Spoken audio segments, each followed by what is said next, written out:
Ok. Sarón,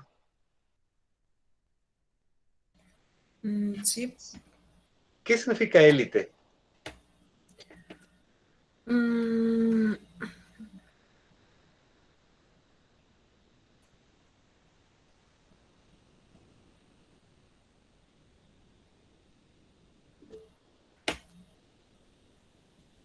es un grupo de personas donde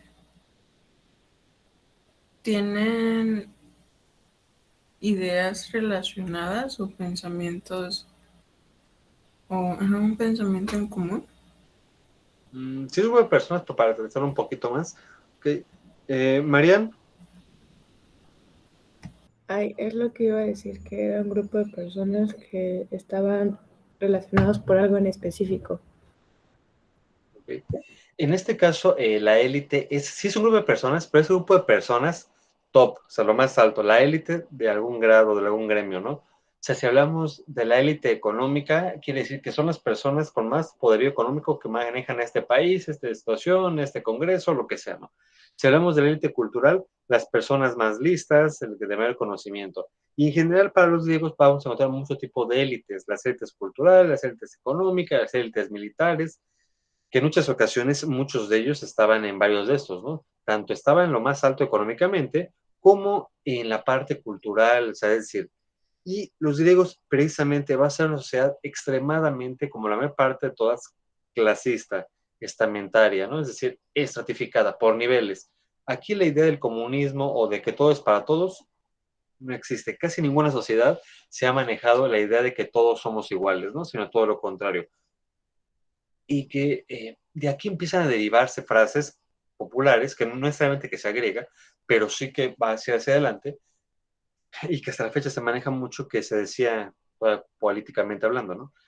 Si es entre los perros hay clases, cuanto más en la gente, ¿no? Es decir, no podemos ser iguales todos, o no debemos ser iguales todos. Hay una estratificación social. Y en los griegos se va a manejar mucho, o sea, en esta parte, la élite militar, la élite cultural directamente, ¿no? Y bajo la parte estética muchísimo más, ¿no? Vamos a vanagloriar principalmente a la gente intelectualmente superior y demás, ¿no? Es una frase que ya les había manejado en algún momento que va a derivar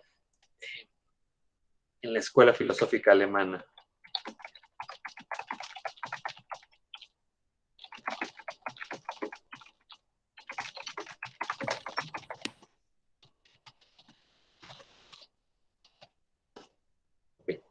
La frase que acaba de poner en el chat, ¿no? De Federico Nietzsche, en esta parte.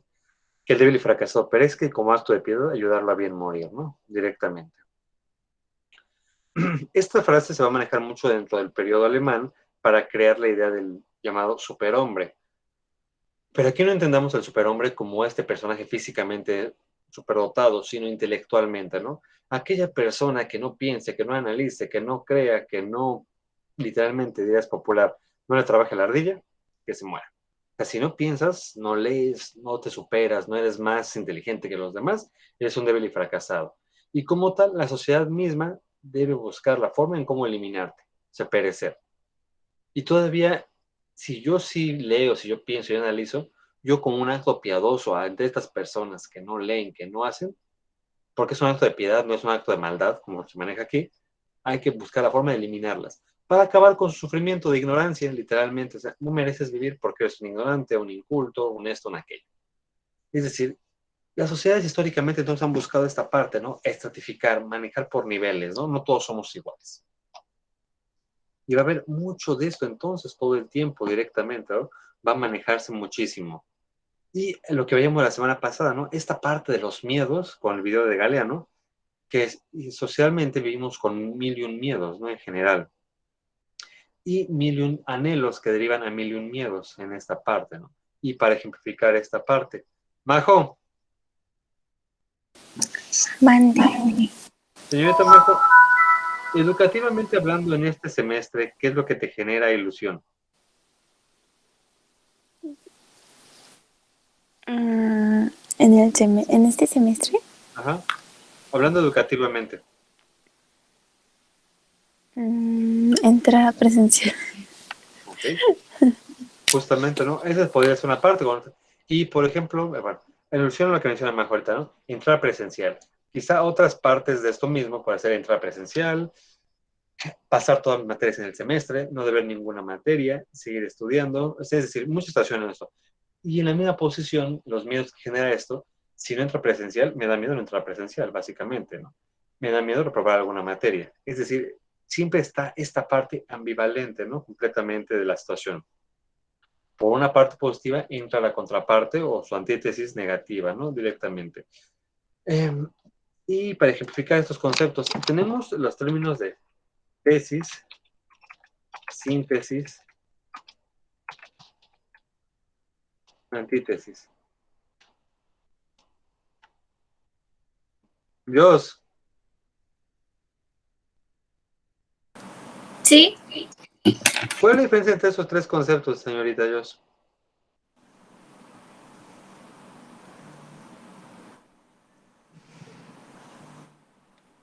bueno, según mis conocimientos, la tesis es un libro, por así decirlo, que haces pues para titularte de un tema en específico que está muy completo. La síntesis es como de lo que va a tratar y la antítesis, pues no estoy bien segura, pero creo que es como lo que va antes de la tesis. Okay. Tiene que ver parte con ello, ok, gracias Dios. Precisamente la tesis principalmente ya en la actualidad convencional en Dios tiene que ver con esto del librito que hacen ustedes para titularse, ¿no? En la carrera. Titularte vía tesis, ¿no? La modalidad que existe. Aunque también en la filosofía la tesis, mis tesis, no necesariamente tiene que ser un libro, sino es formalmente este librito que agarro aquí, las tesis de propuesta de intervención pedagógica, educativa o social. Sino también mis tesis son mis ideas, mis postulados. O sea, mi tesis, porque al fin y al cabo la tesis es una investigación que haces de tus ideas, ¿no? Y mi tesis puede ser algo más concretito. Mis ideas son estas y demás. Todo una explicación larga y demás del rollo de mi tesis. La síntesis, lo mismo, pero como decimos, pero como que más reducido, ¿no? Más, como te pedían en la primaria, haz tu síntesis de la Revolución Mexicana, ¿no? Y ese es un resumen chiquitito. La antítesis, anti es la parte contraria, ¿no? Es decir, ok, esto es lo positivo de lo que estás sacando y lo negativo o lo que no estás viendo es la antítesis, la parte contraria, lo que te lo puede echar a tierra directamente, ¿no? Y precisamente en todo caso, en lo que le preguntaba Majo, pues de los miedos que vamos generando, porque precisamente manejamos bajo pulsaciones, bajo funciones y demás. O sea, el ideal de todos ustedes está en acabar el semestre y no deber ninguna materia, ¿no? Ese es el punto máximo. Ya los plus que hay en el camino, en este caso Majo, bueno, su punto fundamental es pasar mi materia. Ya como plus, pasar mi materia con una buena calificación. Pero bajo el precepto básico, el 6 y el 10 cumplen el propósito, ¿no? Pasó la materia con ambas. Pero ya en el ámbito personal, estos plus estaría el 7, el 8, el 9, el 10, ¿no? Directamente. Y entre la parte contraria, ¿y cuál es la idea contraria? Que repruebe la materia y todavía más extremo, que repruebe materia, que se vaya a extra y que se vaya a recursar todavía más allá de, ¿no? Inclusive en esta parte. O que, y todavía más dramático el asunto en la parte del miedo, que se vaya a recursar y que en el recursamiento repruebe la materia y lo que conlleva a darla de baja, ¿no? Directamente. Es decir, todavía mucho más en esta parte, porque precisamente cuando analizamos una situación, y lo que manejaban mucho los griegos, era esta parte, todas las situaciones o problemáticas que te puede dar tanto al lado positivo como al lado negativo, todas sus consecuencias directamente, ¿no? Y no es tanto el mal deseo, echarla sal a alguien, pero precisamente cuando haces tú tu tesis, o un planteamiento, o sea, cuando van a llegar, ustedes van a llevar una materia similar como en tercer, cuarto semestre, que es metodología de la investigación, que tiene que ver justamente cómo investigas, cómo indagas, cómo planteas tus ideas, tu pensamiento, y por así decirlo, guardando proporciones drásticamente, sería la única materia de continuación similar a lo que estamos viendo ahorita, es decir, de pensamiento intelectual, cultural, reflexivo, analítico, verbal, discursivo y demás, ¿no? Y es decir, entonces, en ese momento, cómo Leslie, como Bernice, va a plantear sus argumentos y cómo los va a defender. Y yo en un momento dado, ok, Bernice, me planteaste esto, ¿y cuáles son las hipótesis contrarias a lo que estás haciendo? Que es lo que manejan mucho los griegos en la investigación y la indagación, ¿no? Porque no todo va a ser color de rosa, ¿no? ¿Cuáles son los hipotéticos casos o escenarios en los cuales lo que plantea Berenice no va a funcionar? Y no es que Berenice diga, usted quiere que fracase. No, no quiero que fracases. Pero ya consideraste lo malo que puede pasar, que es esto y esto.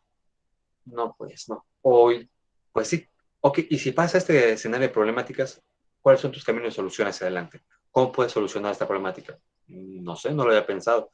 Precisamente entonces, bajo todo este parámetro de investigación e indagación, tienes que tener tanto la claridad mental como escrita para, y en caso de, podía hacer esto, y en caso de, podía hacer esto, para ir reconvirtiendo en el camino, en la planificación de tu tesis o de tu propuesta, ¿no? Obviamente las tesis, como mencionaba yo, son libros gruesos, ¿no? Directamente, o sea, cuando es tu tesis, es arriba de 100 hojas mínimo, casi siempre, ¿no? Pero yo no voy a veces a chutar toda la tesis de Carla, ¿no? A ver, dame la síntesis, algo concretito, ¿no? Ah, pues trata de esto.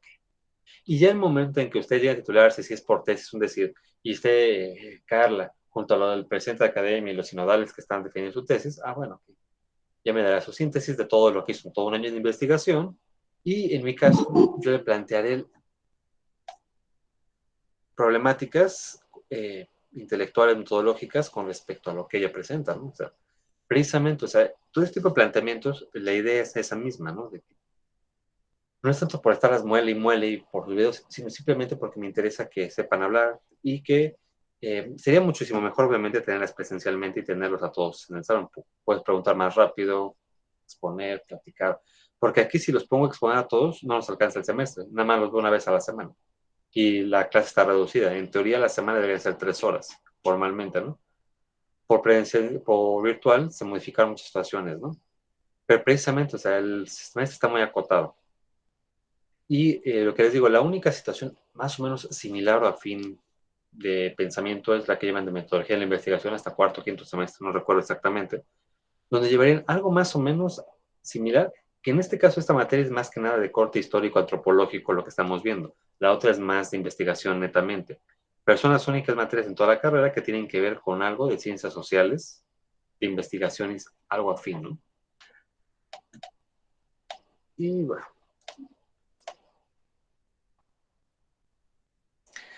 hace alguna semana, hace 15 días, estábamos viendo en esta parte.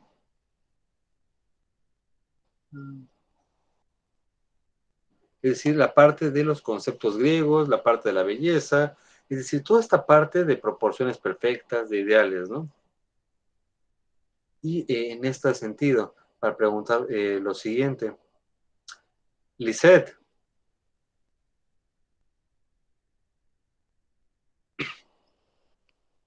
Sí, dígame. señorita Lisette, ¿qué es la divina proporción, señorita Lisette? ¿O a qué se le conoce como el número de la divina proporción? O proporción áurea, o el número de Dios, como quieran decirle. No sabría decirle. Según San Google, ¿qué te dice, señorita Lisette?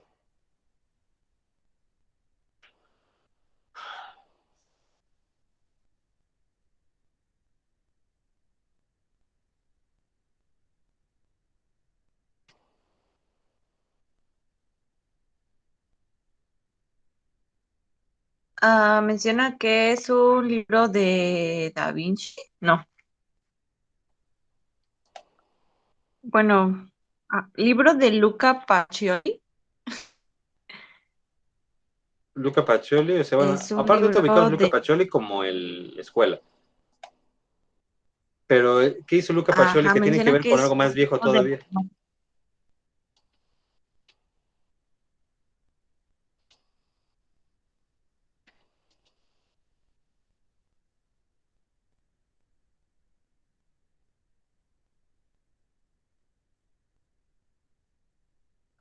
Aquí principalmente la divina proporción, bueno, como mencionaba Lisette, se ha hecho un libro de la divina proporción de Luca Pacioli, ¿no? En general de este Fray Luca Pacioli. Pero también Da Vinci lo manejó, es un concepto de arquitectura principalmente, ¿no? En la división de cosas, es decir, cuando tú mides una obra de arquitectura, obra de pintura y demás situaciones, se centra en esta parte, ¿no? Que tú al dividir un número entre otro, tiene que darte principalmente lo más cercano a 1.618, es decir, mientras más, y se hace para las medidas de las personas de la cara, o sea, si usted yo lo va a ver más adelante en algunos momentos, en otras materias, para que se vea que tu cara es lo más perfecta posible según los cánones de la matemática es decir, la proporción entre cejas y boca, entre las bocas y los pómulos, entre las orejas, es decir, y matemáticamente es cuando algo se considera bello, ¿no? Que las proporciones, precisamente como dice, están proporcionadas, aunque suene redundante, es decir, estás parejita, es decir, los tamaños el tamaño de tus ojos con respecto a tus pómulos, tu nariz, son acordes, no está nada más grande, más chiquito, las distancias, el tamaño, es la proporción. Y esto se maneja también en la arquitectura, en la naturaleza, con respecto a los panales, a las hojas, el número de habitantes que hay en una colonia. Vaya, mientras más acercado esté el número a la divina proporción, más perfecto es una persona, matemáticamente hablando, más bello se considera. Es decir, este tipo de conceptos, ¿no? Justamente lo que menciona Adrián, las proporciones perfectas, ¿no? Se maneja como proporciones áureas, el número de Dios, divina proporción, tiene un montón de conceptos. Se ha manejado en la arquitectura, en la biología, en la estética, es decir, mientras más algo se acerque al número de Dios, más hermoso es a los sentidos, porque está más proporcionado. Y por ejemplo, Da Vinci, todas sus obras manejan la divina proporción. La Mona Lisa, o sea, de donde la ves, o sea, no, se ve proporcionada la obra visualmente, ¿no? Si tú ves las obras de Miguel Ángel, las esculturas del David, la Piedad, literalmente Miguel Ángel cuando esculpía, hay una obra del David, o sea, literal que es el David de la Biblia, está desnudo, pero aparece como que del brazo del lado, como que estuviera posando para alguna situación. Y hay un músculo del brazo que tú ves la escultura y literalmente el músculo de esta parte de atrás del brazo está resaltado. Pero solamente ese músculo se resalta y las ventas de ahí se marcan cuando la persona hace ese mismo movimiento que Miguel Ángel esculpió ahí.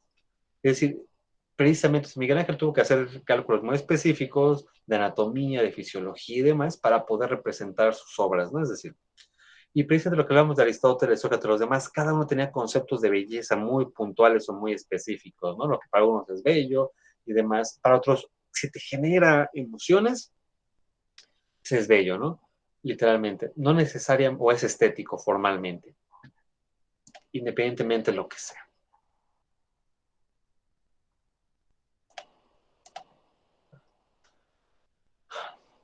En este caso, aquí encontramos esta parte, ¿no? Del mundo griego antiguo. Ya hablamos de la divina proporción. Y si ven la imagen del Partenón que está bajito, justamente representa esta misma parte, ¿no? Como dice el segundo párrafo, los griegos usaron el número de oro, que es este, y ese es el que aparece representado, 1.61833, ¿no? O sea, para hallar la relación entre la diagonal de un pentágono y el lado, para definir objetos bellos y armoniosos. Es una relación matemática. Para los griegos, la matemática la consideran como una ciencia bella. O sea, las proporciones matemáticas se consideraban en esta parte, ¿no? ¿Por qué? Porque los griegos consideraban un montón de matemáticas directamente, ¿no? Ellos basaban muchísimo su ámbito matemático. Okay. Berenice, Sí. ¿qué es la tabla pitagórica, Bere? No, ni idea. Y esa la manejas desde tercero de primaria. Hasta el día de hoy la sigues manejando. La calculadora. ¿No? ¿Algo más básico? Eso es sorprendente que de tercera de primaria te pongas a usar calculadora en vez de sacar cuentas tú solito. Las multiplicaciones. Justamente las multiplicaciones en la tabla pitagórica. O sea, si ustedes hacen una sábana, una tabla, del 1 al 10 horizontal, horizontal y del 1 al 10 vertical, o sea, y las van cruzando así, ¿no? Directamente como cuadrícula de Excel, como aparece ahí, 1 por 1, 1, y ya cruzas 1 por 2, 2, que se cruzan todos los números básicamente. Eso es la tabla pitagórica, o sea, son todas las tablas de multiplicar. Obviamente nosotros la manejamos del 1 al 10 desde la primaria, ¿no? Pero la tabla pitagórica es infinita, ¿no? O sea, si yo te pregunto 11 por 1, 11 por 2, la tabla del 11 te diría la tabla del 2 o la del 3 o del 14, ¿no? Es decir, bajo esta parte. ¿Por qué? Porque Pitágoras manejaba muchísimo la parte numérica, ¿no? Y demás. Manejamos mucho las divinas proporciones, el concepto de sacar una medición para los cálculos de las construcciones. Es decir, los griegos, la estética griega se va a basar en las matemáticas. Para esculpir, para tallar, para hacer cualquier cosa, tienen que acercarse a esto, ¿no? Como tal. Y pregunta ociosa, pero bueno, útil para ir aceptando esta parte, ¿no? Irlanda,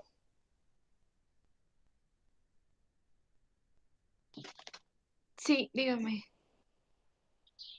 Señorita Irlanda, pregunta, para los círculos, la línea matemática que se traza de un lado o de un punto al centro, ese es el radio. Para un pentágono, ¿cómo se le llama a lo que vendría siendo su radio? Esta línea que parte de la mitad de cualquiera de sus lados al centro de la figura o de cualquier polígono. Mm,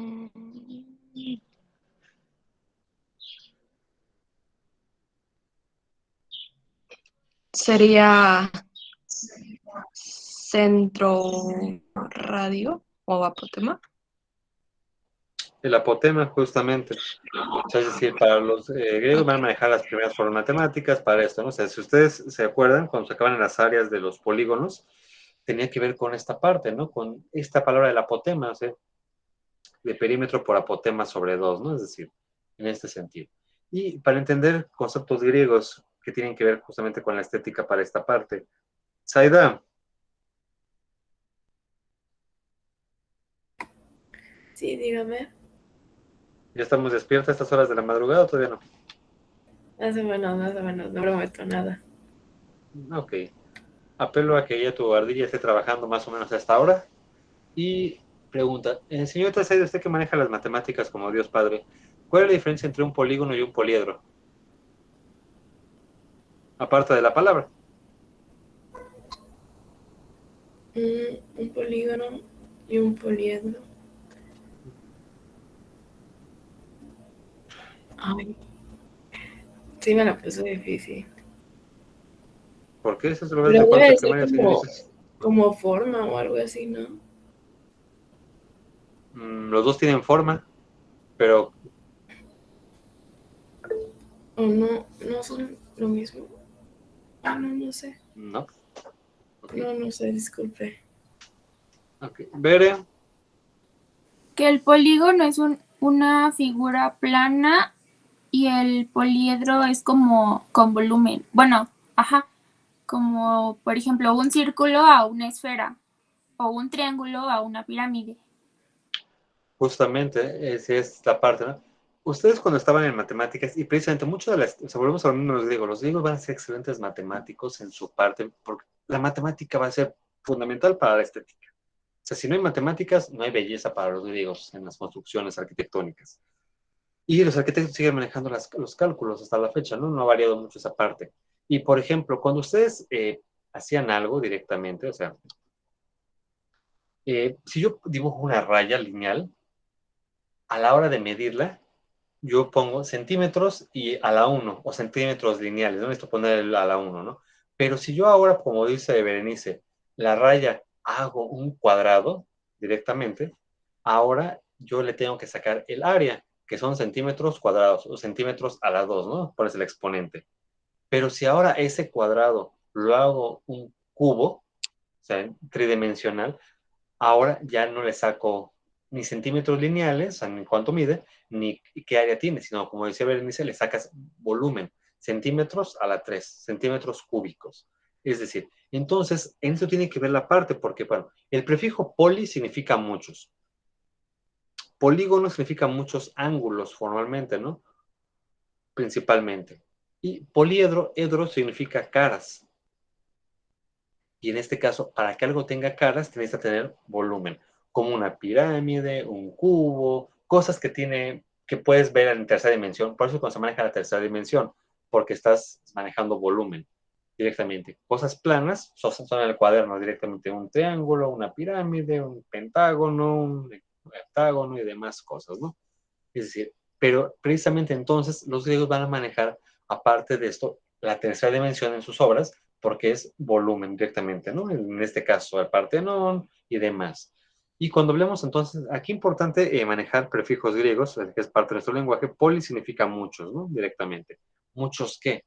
Porque cuando lo veíamos en su momento de politeísta, de las otras culturas, poli, muchos, teos, dioses, ¿no? Cada vez que veamos el término poli en algo va a significar mucho, mucho de algo. Poliedro, una figura de muchas caras, ¿no? Y como vemos aquí entonces, ¿no? Esta parte de la razón áurea, del número de Dios y demás, ¿no? Es decir, por eso hasta la fecha sigues considerando las cosas bellas. de acuerdo a la medición que haces, la proporción que estás comparando de una cosa con respecto a la otra.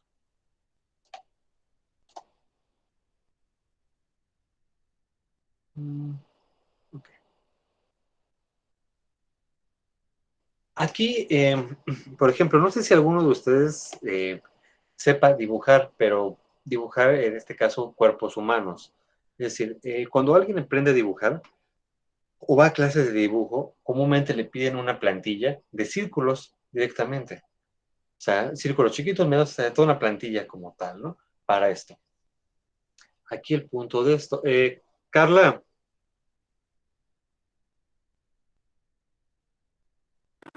Sí, Pregunta, señorita Esquivel. ¿Por qué se piden plantillas de círculos para aprender a dibujar? más. ¿Por qué se piden plantillas de círculos para aprender a dibujar? Ajá. Si yo quiero dibujarte como figura humana, sea, o una persona, ¿por qué en las primeras clases de dibujo siempre tengo que andar llevando mis plantillas de Es circulitos para, chiquitos hasta grandotes? no creo yo, es para la simetría. Parte de ello, Y para que estén iguales las partes, para que todo esté igual. okay. ¿Tiene que ver con esta parte también que mencionas? Okay. Sandra, ¿qué más puedes agregarle a lo de Carla?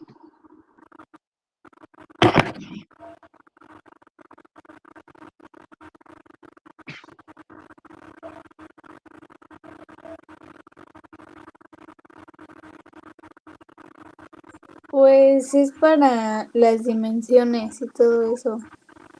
Para como dividir y que salga perfecto. Tenga ay, ¿cómo se dice? Tenga las proporciones perfectas. O sea, que no vaya a quedar un brazo más largo o más ancho. Justamente, si alguna vez ha visto las revistas de cómo aprender a dibujar, es muy común en las de anime, casi siempre, ¿no? Que te den los juegos de periódicos, pero en general en cualquier tipo de revistas, ¿no? Siempre te aparecen círculos y ya después sobre el círculo traes una rayita y después le vas borrando el círculo, ¿no? Pero para dónde poner los ojos, dónde poner la boca, es decir, te ponen círculos como plantillas comúnmente, ¿no? Toda esta parte. ¿Y por qué? Porque también la idea de el dibujo de fulano, si está bien hecho, tiene que medir todo el cuerpo 7 cabezas, 6 cabezas, 8 cabezas, ¿no?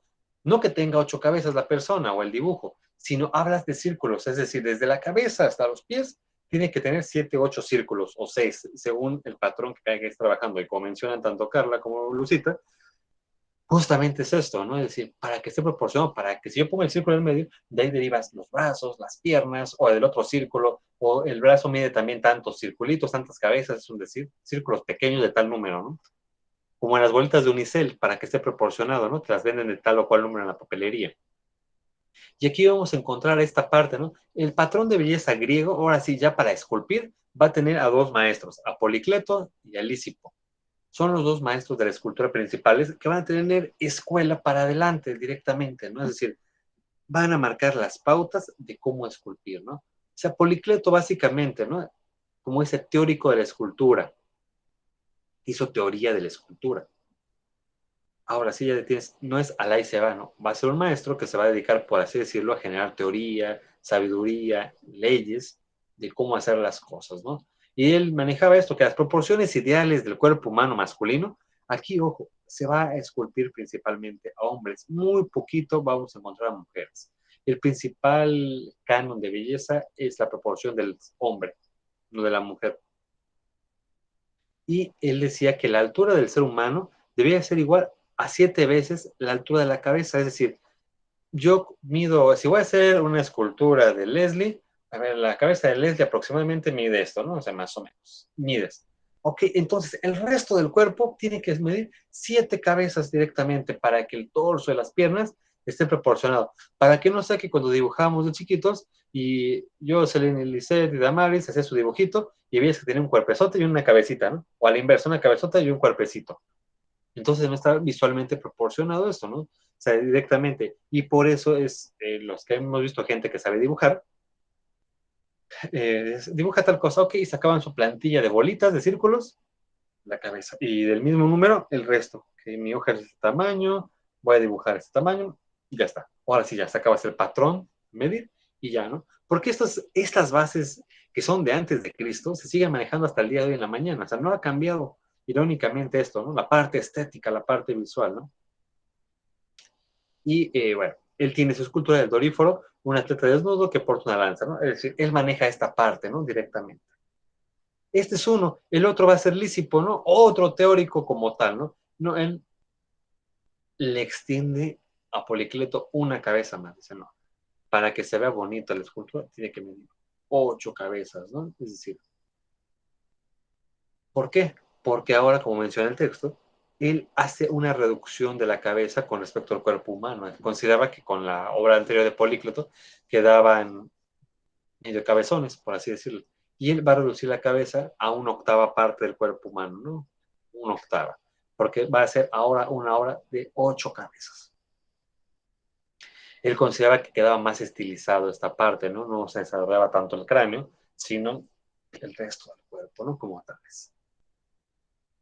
Aquí lo interesante sería saber si, por ejemplo, lo que tú mides, cada uno de ustedes, cuánto mide tu cabeza y si realmente estás en la proporción de una séptima o de una octava parte, ¿no? Como tal. Y aquí pregunta, bueno. Paola,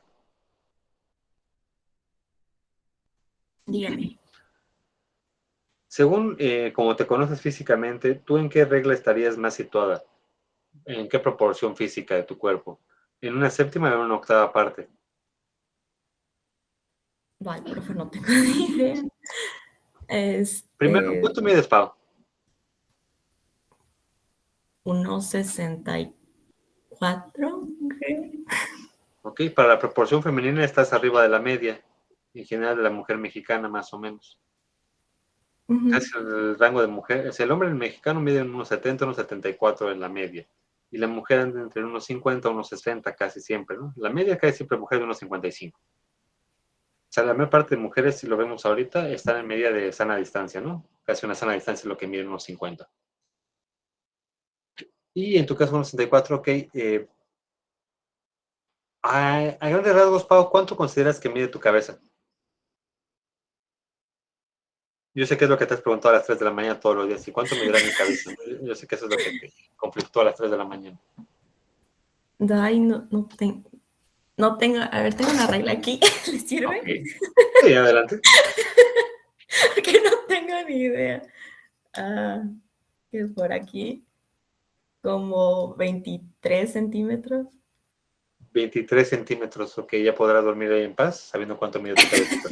Muchas Excelente, gracias Pau. por resolverme la duda. Yo lo sé. Para eso estamos, para generar conflictos de las 3 de la mañana o hacer más conflictos en la vida. Ok, Pau, y entonces, 23 centímetros de 1,64 que mides es una séptima o una octava parte. Para considerar si serías una escultura de Lísipo o de Policleto. Pues es más o menos la octava, ¿no? Más o menos. Ok, justamente, ¿no? Es decir, bajo esta parte, gracias, Pau. Perdón por conflictuarte con respecto a las medidas y demás, pero bueno, ya tienes una duda resuelta en la noche. Ok. Justamente, ¿no? Es decir, muchos de nosotros metimos en el sentido más menos en esta parte, pero precisamente, o sea, otro que le preguntaba a Pau, obviamente es de esas dudas ociosas que yo creo que nadie se ha planteado en su vida, ¿no? Si su canon de belleza es de 7 cabezas o de 8 cabezas, ¿no? Es decir, pero ¿por qué no nos dedicamos a esto? Pero si realmente alguno de ustedes se dedicara a la escultura, al dibujo profesional, ya se hubiera hecho este planteamiento a las 3 de la mañana varias veces, ya lo hubiera resuelto, ¿no? Porque precisamente sí es algo que tiene que ver con tu área de trabajo, ¿no? Y quizás ustedes se lo van a plantear en un futuro porque son de cosmetología todos ustedes, ¿no? En el sentido de la belleza, de, a ver, del tallaje, del medido, del peinado inclusive, porque también hay peinados o hay cosas que tienen que ir acorde a tu físico muchas veces, ¿no? También este tipo de arreglos, con qué tipo de cabeza tienes, qué tipo de forma, vaya. O sea, esto o sea, no es meramente ocioso, es útil en un futuro para ustedes. Y ahorita Paola, bueno, a ver, déjame agarrar la regla y salimos de dudas, ¿no? Ok. Porque precisamente tiene que ver con esta parte, cuando alguien esculpía, ok, ¿no? Y aquí ven, o sea, ¿qué sería? O sea, si ustedes sacaran la medición de esto, ¿cómo se verían mejor ustedes? Con una proporción física de cada uno de ustedes de 7 o de 8 cabezas, tanto hombres como mujeres, ¿no? ¿Cuál es el canon específicamente? Y tiene mucho que ver con esto, porque precisamente tú ves gente en la calle que dices, ay, como que se ve rara la persona, ¿no? Como que está muy cabezón y un poquito cuerpo, o a la inversa, ¿no? Precisamente, o sea, en este ámbito como tal, ¿no? Y aquí el punto es, ustedes pues ya pasaron la adolescencia, todos ustedes, ya no espero que crezca ninguno de ustedes otro poquito, sería muy raro. ¿Por qué? Porque precisamente si yo tratara de hacer este canon con los alumnos de secundaria, ya valí. Porque como están en el desarrollo, o sea, lo que decía alguna vez algún maestro hace muchos años, en secundaria todos los chamacos están amorfos, o sea, no tienen forma. Porque como están desarrollados, los ves en un tiempo, brazos más largos, piernitas más cortas, están en esta parte, ¿no? O sea, como que no les encuentras forma a la persona entre los 12 y los 14 años, ¿no? Porque, o sea, y si alguien tiene hermanos se da cuenta de esto, ¿no? O sea, como que de repente dices, dio el estirón, pero como que no está parejito, ¿no? Que ya como que está muy cabezón, mucha espalda, un brazo muy largo, piernas largas, porque precisamente está esta parte, y entonces bajo la parte de la secundaria no podrías meterlos en este canon de belleza, ¿no? ¿Sí, Marian? Bueno, como decía que no había como una simetría en su cuerpo, así decía mi mamá que estaba yo cuando estaba chiquita. Estaba chiquita del cuerpo, pero muy, muy, muy cabezona. Entonces dice, es que ahora entiendo, ibas a ser alta, pero entonces parecía yo, ¿cómo se llaman? Teletubby. El cuerpo chiquito y su cabezota, así.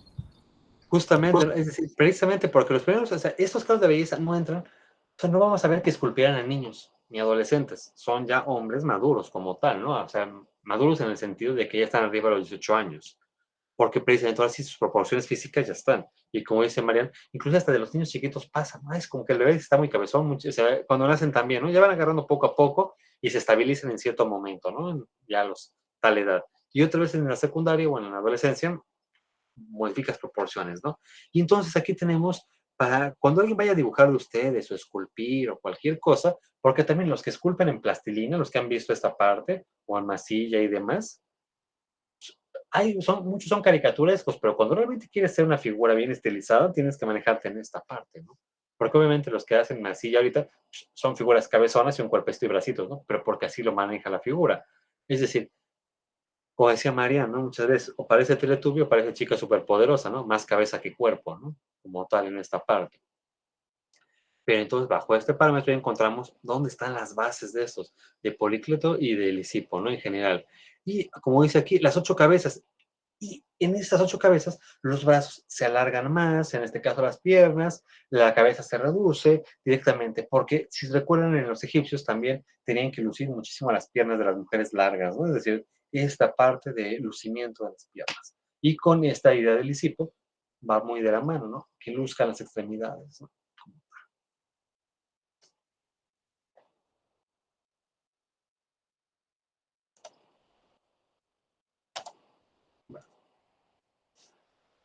Eso sí, aquí tenemos, tanto egipcios como griegos van a ser como que los antecesores de la carrera de ustedes, ¿no?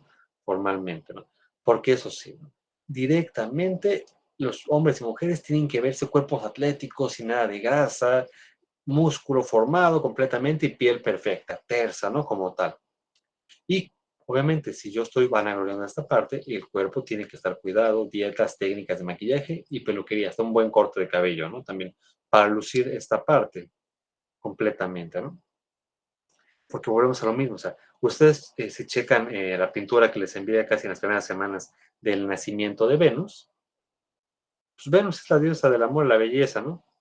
Y como tal, para el canon de belleza, es una mujer estilizada, cadera un poco más amplia, cintura, busto, físicamente atractiva, ¿no? Y demás. Y entremos entonces en la parte de la belleza, por ejemplo. Renata. Mande, profe. Bueno, ¿qué pasó? Gracias. Señorita Ren, ¿has visto la película de Troya? Creo que sí. Ok. ¿Ubicas al actor que aparece de Aquiles? ¿Quién es? Seguro lo has visto en otras películas. ¿Cómo se llama? ¿Brad Pitt? Ah, sí. Ok, ya tu sonrisa me dijo todo perfecto. Dices, sí, sí, ya, con eso ya salió. Ok, ¿qué me puedes decir del personaje, del actor Brad Pitt, señorita? Pues que está guapo.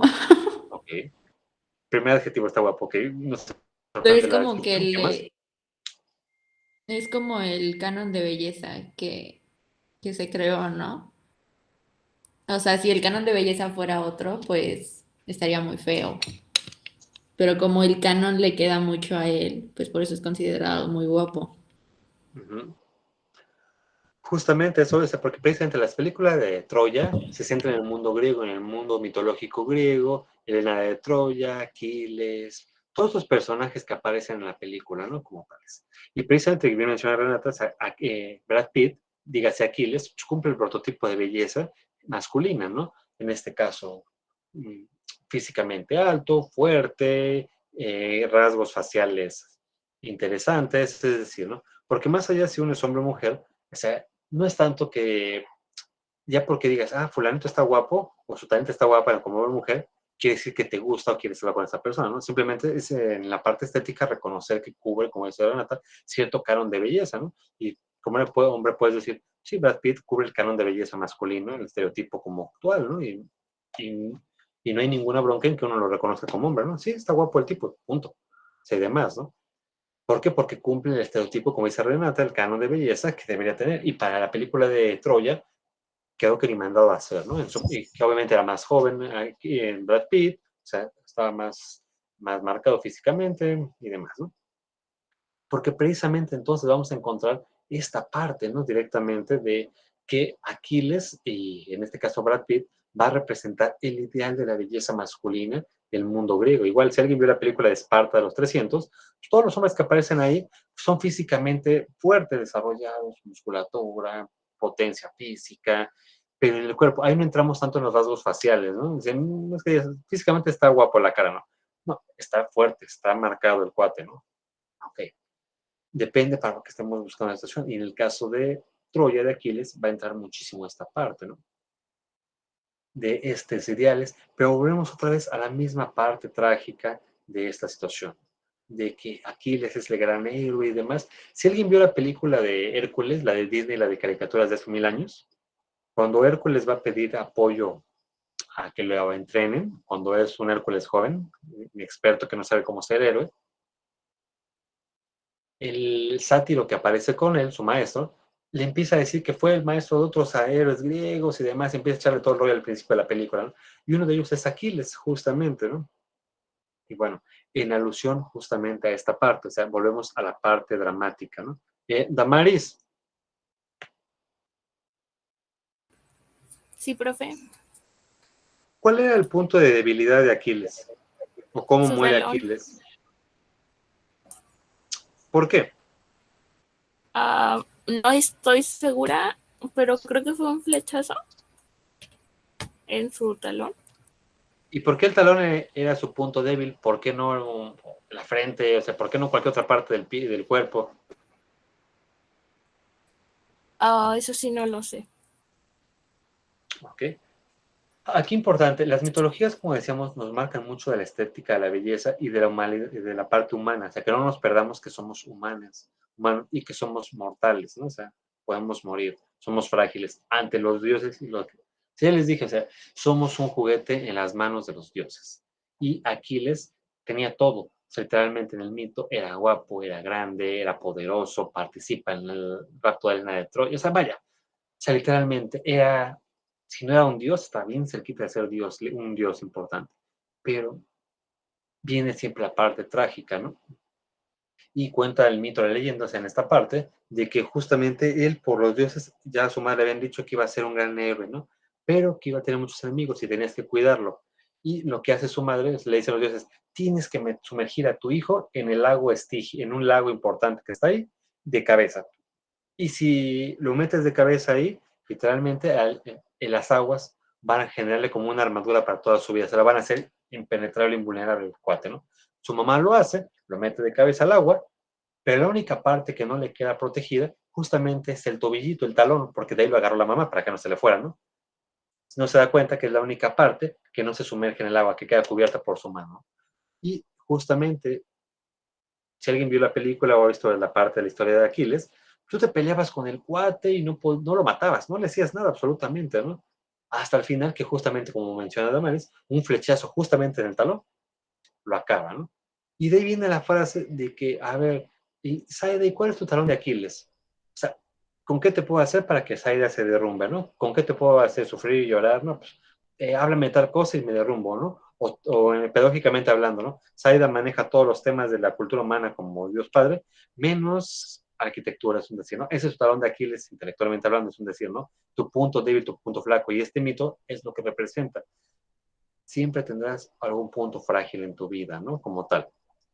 Bueno, ahorita Adrián maneja, bueno, que el inglés, ¿no? Que quizá Adrián no maneja todo el inglés como Dios Padre, está cerca, pero casi no. Pero precisamente, o sea, y es lo que los mitos te quieren enseñar, ¿no?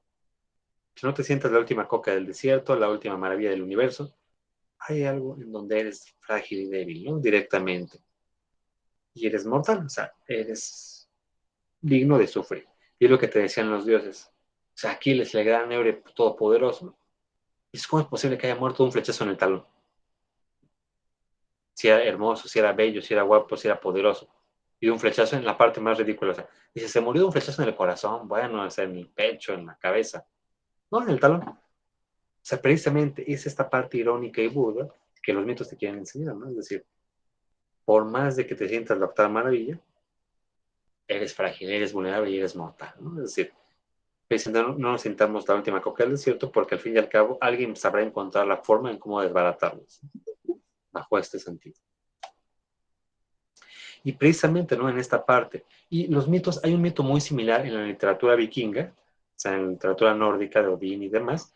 Había un héroe importante, Siegfried o Sigfrido, el mito de Sigfrido. Es igualito al de Aquiles. Mata a un dragón, le cae la sangre del dragón encima y lo hace todopoderoso, invulnerable. Menos un pedacito que iba cayendo una hojita en el aire que hace que la sangre del dragón no le dé en una parte de la espalda, ¿no? O sea, todo el cuerpo quedó cubierto de la sangre del dragón que lo hizo casi inmortal a Sigfrido, ¿no? Menos ese pedacito de hoja que era como que una marca de lunar que tenía en la espalda. Justamente por ahí lo van a matar a Sigfrido años después con una lanza. Era el único punto que tenía vulnerable.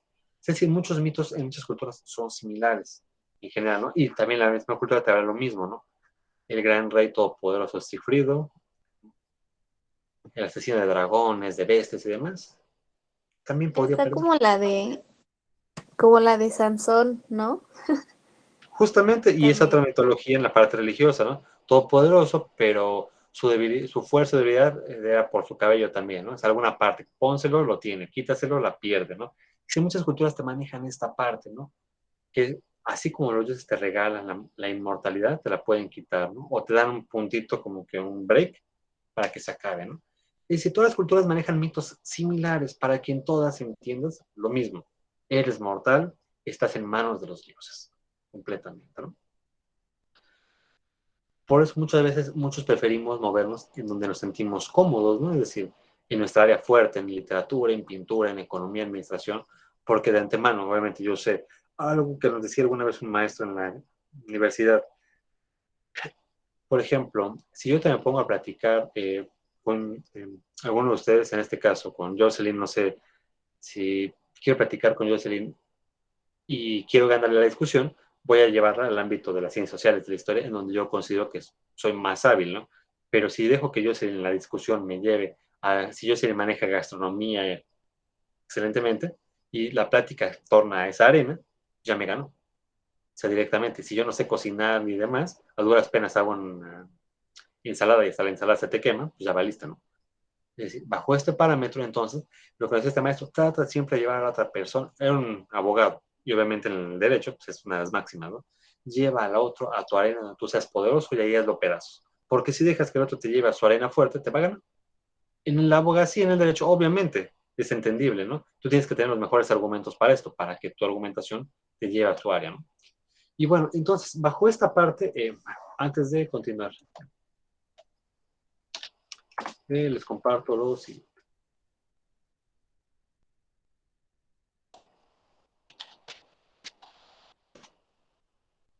más para tomar algunos puntos.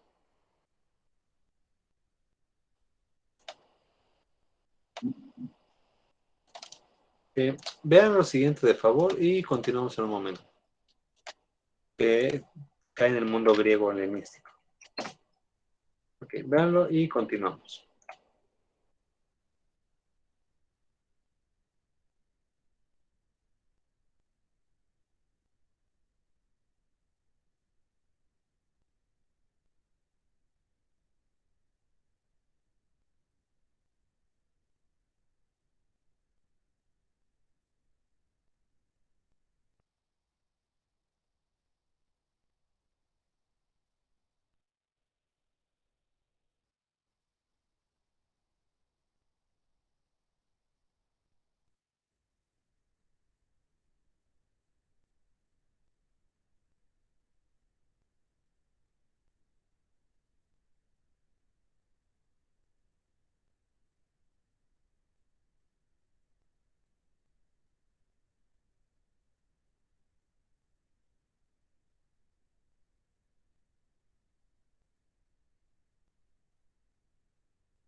Continuamos entonces.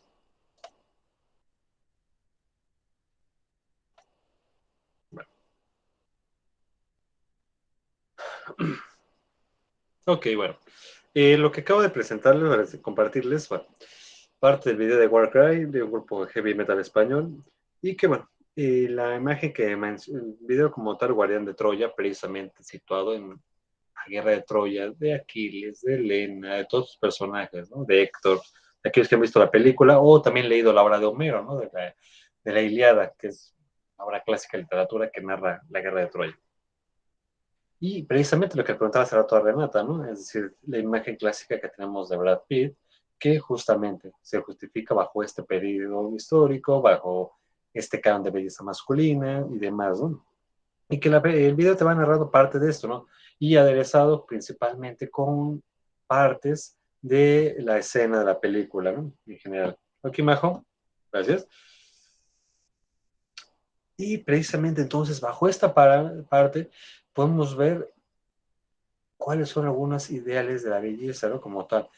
Si bien en el video únicamente aparecen pocas mujeres, ¿no? También aparece Orlando Bloom, que futuramente va a ser el Legolas en el Señor de los Anillos, en Los Piratas del Caribe también aparece, aquí parece muy joven, ¿no? Orlando Bloom, el actor. Pero precisamente muchos de los hombres principales de la película justamente cubren este canon de belleza masculino, ¿no? Y también las mujeres que aparecen ahí, la mujer que aparece al inicio casi del video despojándose del vestido, pues también cubre un ideal de belleza femenino, ¿no? Estilizado, el cuerpo, lo que se alcanza a notar ahí, en esta parte una mujer delgada, con cierta presencia, ¿no? En el ámbito del canon estético. Y los hombres igual en este parámetro, ¿no? Que podemos dar esta idea, ¿no? Eh, Alejandra,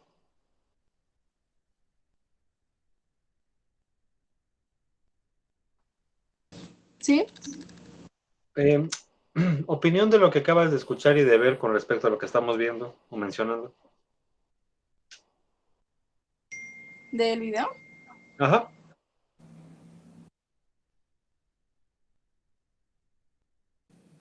Pues no lo había visto, no lo había escuchado. Hablaba algo de guardián, como de una traición, algo así. No lo había escuchado. Okay. Justamente, ¿no? Es decir, bueno, parte de esto nos va a llevar después al caballo de Troya, o sea, más adelantito en la historia, ¿no? En general. De esta parte del caballo de Troya, del engaño, de la parte de los guardianes. Es decir, para que veamos un poco de la estética griega, también mucho de la estética se centra en el mundo de la guerra, ¿no? Al fin y al cabo, no puedes entender tu vida sin la guerra, sin la muerte, sin las luchas, sin esta parte, ¿no? De conflicto. Porque la conquista es algo que se maneja como bello, inclusive la guerra en la antigüedad se manejaba como un arte. Todavía muchos puristas de este ámbito lo siguen manejando, ¿no? Y hubo un libro de un autor chino, El arte de la guerra, de Sun Tzu, ¿no? En este caso de cómo guerrear desde la parte legal, desde la parte brutal, desde la parte drástica y demás, porque también la guerra tenía su parte de la belleza, en el sentido de las estrategias, un Napoleón Bonaparte mucho después lo va a manejar también, es decir, de cómo envolver al otro en la guerra, cómo ganar, cómo utilizar tu caballería, tu artillería y demás, ¿no?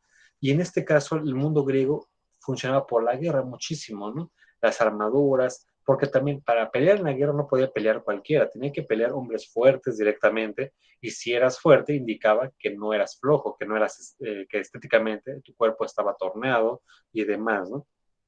Estabas cuidado en esta parte. Y como mencionamos aquí, que también va a haber aceites y otro tipo de situaciones que van a ayudar muchísimo, ¿no?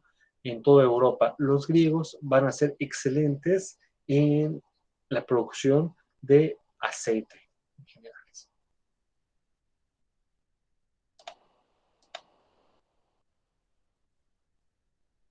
Imágenes de cómo se veía, como para acabar que nos habla. Una escultura griega como tal, o sea, si hay de mujeres, digo, no había tantas, pero también, ¿no? Y volvemos a la misma parte. ¿Se ve lo que está proyectado o se no cambia la imagen? Sí. Solo se ve negro, Pierre. Ok.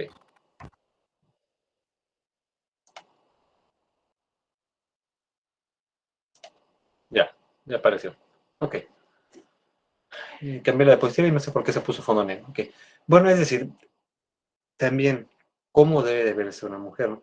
Pero aquí la idea también, si muchos dijeran, no, yo, para lo que me han bombardeado los medios últimamente, yo diría, esta mujer no se ve delgada, ¿no? Se ve más gruesecita. Porque precisamente ahorita te venden que la mujer tiene que tener casi cintura de avispa, súper mega delgada. Se en general, hace algunos años yo veía ibas a las tiendas de ropa y demás, pero veías los anuncios, ¿no?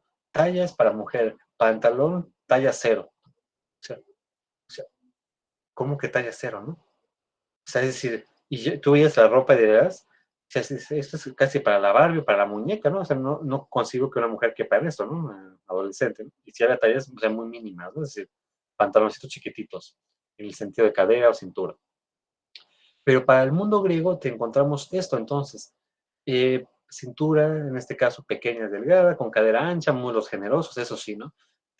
Precisamente, muslos fuertes directamente, dirías, con carne, y senos pequeños pero bien torneados. Aquí no entramos en lo que actualmente te ha bombardeado, o por lo menos se manejaba más en los 90. Yo en el 2000 ya bajó un poquito la idea de que un busto extremadamente grande, ¿no? Es decir, las clásicas ideas de un busto brutalmente prominente, ya ahorita en el 2020 ya no es tan marcado como en los 90, ¿no?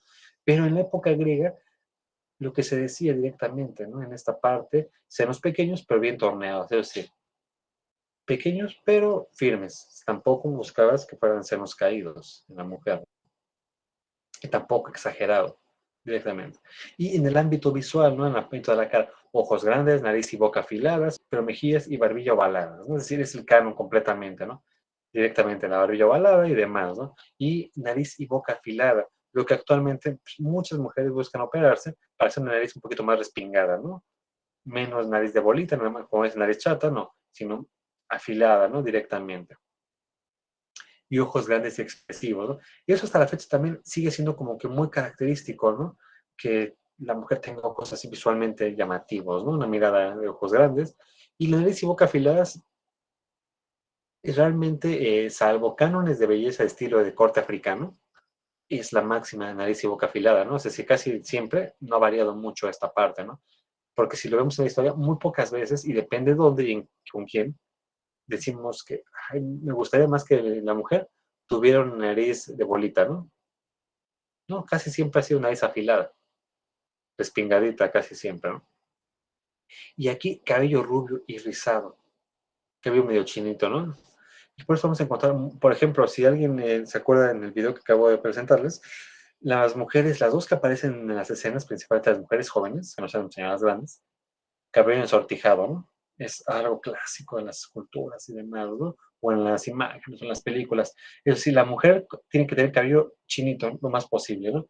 Y si está rubio y demás, pues mejor. Obviamente, muy pocas mujeres tienen el cabello rubio de nacimiento, porque también no estamos en una parte del mundo que el hombre sea rubio en la mujer. Pero si buscabas entonces aclararlo lo más posible con hierbas, con aceites y demás sustancias, ¿no? En esta parte cabello castaño lo más posible.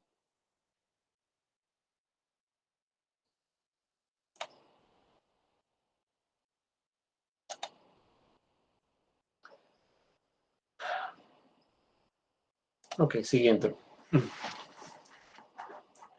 Actualmente, la idea que tenemos de un baño público pues es nada más algo pequeñito y demás, ¿no? Pero en otra época, los baños públicos eran cosas muy grandes directamente, ¿no? Eran, por así decirlo, el baño público de estas épocas tendría que ser el comparativo con los spas de ahorita, con el club y demás, ¿no? En este sentido de que muchos utilizan. Ahí sí ya vendría siendo algo más o menos afín, porque era el lugar de la socialité de las clases altas, ¿no? Directamente.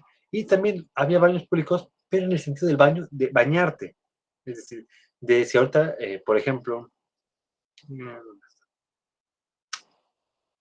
Aranza, ¿Qué pasó, profe? señorita Aranza, ¿qué es el baño turco, señorita? Para hacer un comparativo ahorita con algo. ¿O qué características tienen los baños turcos?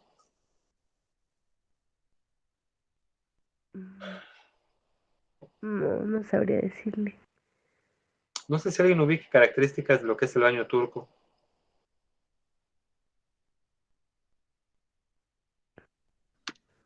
Es donde, como decir, es como un lugar cerrado, ¿no? O sea, donde el vapor se va generando y hace como una tipo neblina, ¿no? ¿Es algo así? Justamente como esta parte, ya menciona Adriana, esa parte del baño de vapor, ¿no? Es decir, lo que ocupamos en este sentido como... Eh, todavía hay lugares, por ejemplo, aquí en Morelos no he visto, sí he visto algunos, pero no tan populares, ¿no? O sea, por ejemplo, lugares de más frío, sí, en Tlaxcala, en Puebla, sí me ha tocado ver mucho de estos baños turcos o baños de vapor, ¿no?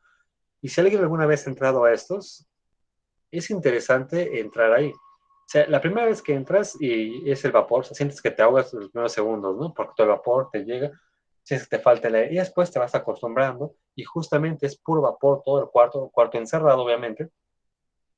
Tú te sientas en algún lugar, puede estar, hay muchos recuerdos que tienen banquitas, ¿no? O sea, sillas adentro. Y, por ejemplo, como se ven en las películas, en los clubes de hombres y demás, que van con la toalla y se sientan ahí literalmente a sudar, ¿no? Y en la parte prehispánica tenemos lo mismo, ¿no? Que son los temazcales, ¿no? Sacar todas las impurezas, toda esta parte de suciedad. Y si alguna vez ha ido, pues, es una sensación bastante agradable, ¿no? O sea, el baño de vapor. Después de los primeros 5 minutos, al principio, obviamente es como si imagínate, el Gabriel Express te da todo el vapor en la cara, sientes que te ahogas, ¿no? O sea, y después te acostumbras a estar en ese ambiente y es agradable estar literalmente sudando porque sales como que ligero, literalmente, de ahí, ¿no? O sea, si alguien más tiene la oportunidad de ir a estos lugares, pues es interesante y en su carrera seguramente van a tener que ir tarde o temprano y saber cómo funciona toda esta parte del show y es bastante agradable la sensación. Y por ejemplo, aquí en el mundo griego eran algo importantísimo, ¿no? Porque también así como que te digan, a ver, en el baño, si yo ahorita les digo un baño público, quizá te imaginas en cualquier plaza comercial un baño público, o los que pagas 1 peso, 5 pesos, depende, ¿no? Es la imagen que tenemos de un baño público en las plazas o en las calles de las ciudades, ¿no? Pero aquí como que tienen, los baños públicos fueron uno de los lugares con más afluencia entre los griegos. Era el sitio donde iban tanto para hacer vida social y negocios como para relajarse y cuidar su cuerpo. O sea, en la idea que tenemos de un baño público actual, no te imaginas que en un baño vayas a ir a hacer negocios. Como no es un lugar. No, pero el baño de esta época era un lugar, son lugares muy grandes, como con alberquitas algunos de ellos, fositas para meterte a nadar, a relajarte, a estar ahí en el relax, y también había bancas, o sea, había secciones, porque no todos no eran baño de vapor o agua, sino también había otros lugares como en el club, que puedas ir a un spa, que también hay jardín, hay patio, hay bancas, es decir, ya fui a bañarme, fui a relajarme y ahora sí hacer el negocio, ¿no? Como tal con la otra persona, la venta del cultivo, la guerra, lo que estés haciendo, ¿no? Directamente. Por eso los baños públicos eran importantísimos directamente en esta parte, ¿no? Y en este sentido, o sea, tú haces tu ejercicio, porque volvemos al mismo, viene siendo algo similar a muchos spas, muchos clubs, ya ahora sí, Marian, Berenice ya fueron a hacer ejercicio y demás, aeróbics, lo que tuvieran que hacer, el aparato y demás, y ahora sí, a bañarse, ¿no? Como tal. Y también había gente que te ponía cremas y aceites, ¿no? Es decir, aquí lo curioso, como mencionan, siempre hay élites, lo que les dije casi al inicio de la clase, ¿no? Hay niveles. Y la clase alta tenía esclavos. Y aparte de tener esclavos, yo tenía mi baño público, mi baño, perdón, personal en mi casa. Pero no el baño que tenemos en casa, ¿no? Una estancia grande, literalmente, ¿no? Como sean unos 6, 8 cuartos de tu casa normalmente, para que tengas tu fosito, tu alberca, para bañarte, para tu gabinete de cremas, toda esta parte, ¿no? Directamente. Y bueno, aparte de esto, porque también, cuando imagínense, ¿cómo sería la casa en este caso? Si imaginemos, Carla nos invita a su casa a un banquete, pero aparte del banquete en la casa de Carla, también nos invita a bañarse, ¿no? O sea, está el espacio grande para esto, o sea, para esto estás hablando de gente con un poder económico fuerte en el momento que te permitía hacer muchas cosas, ¿no? Y cuando entrabas, los esclavos, como mencioné ahí, te lavaban y untaban los aceites esenciales y jarras aromáticas de agua, ¿no? O sea, precisamente, ¿no? Es decir, todo tenía que verse muy nice, muy bonito en este momento, ¿no? Para esta parte. Aguas aromatizadas y demás con hierbas, infusiones y demás. Y lo que veíamos hace rato también, el peinado va a ser importantísimo, ¿no? Hasta la fecha. ¿Qué tipo de peinado estemos utilizando? Peinados que estaban en boga en el mundo griego, tanto para hombres como para mujeres, ¿no?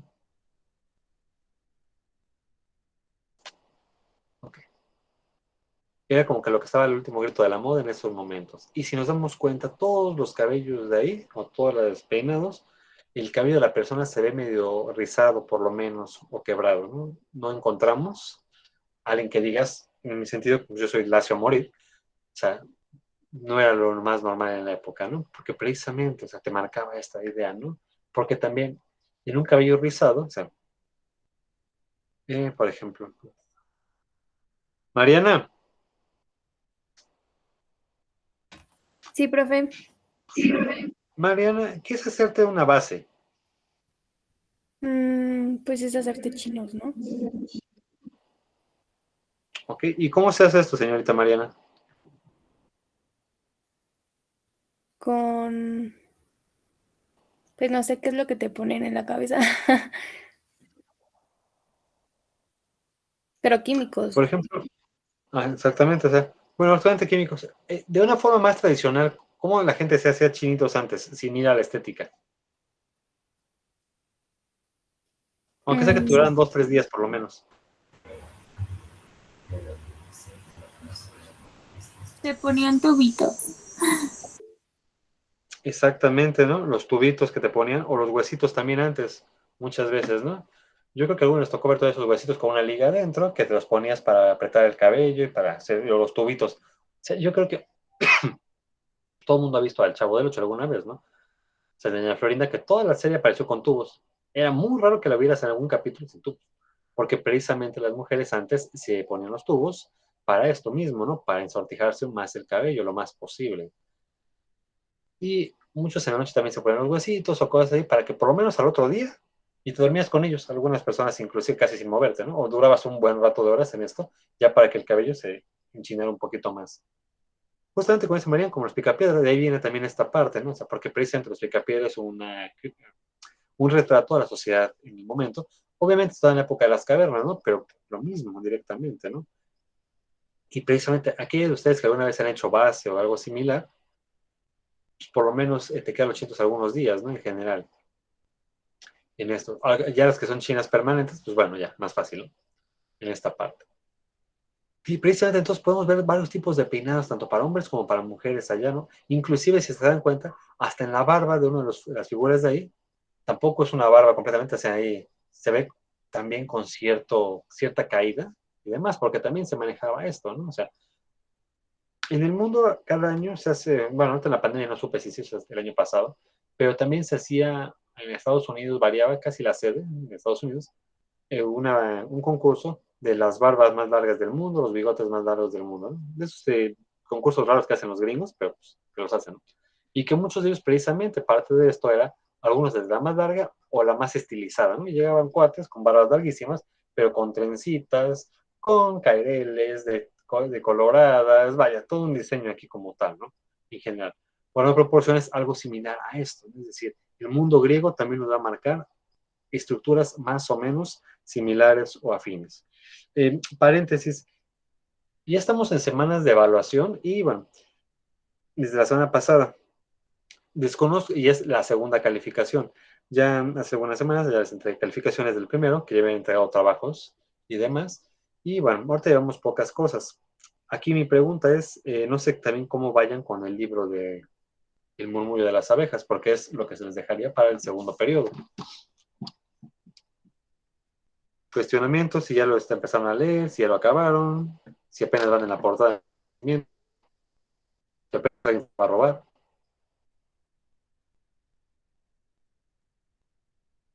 Eso, claro, con respecto a esta parte. No les spoileo. Todavía no llego, el mayordomo es el asesino. Pero en esta parte, no sé si alguien tiene algún punto específicamente, pero una referencia a México anterior, pero en la época revolucionaria, en el norte de México. O sea, para que nos demos una idea de que, a ver, como, por si no encuentran cosas tan comunes, y dónde está el wifi, el internet, el radio, otras cosas que quizá en otro libro se aparecían de Pancho, ¿verdad? O sea, porque el otro sí es de la época actual, relativamente hablando, ¿no? O sea, cosas más modernas. Este no, este es del mexicano revolucionario completamente, ¿no? Del libro que están ahí, del Muy a las Aves. Y entonces ya calculo que, espero que entre hoy y mañana les publique la actividad, porque también ya estamos en tiempo cercano a entregar, bueno, a evaluarlos más bien, en esta parte, para que le den velocidad con la lectura del libro El Murmullo de las Abejas. Ok, prosigo.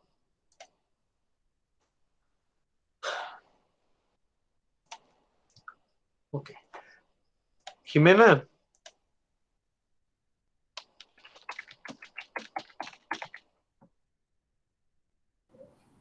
Sí, Liz.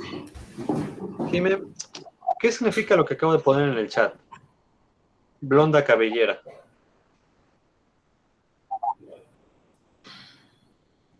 No, ni idea. Según San Google, ¿qué te significa? ¿O qué te dice?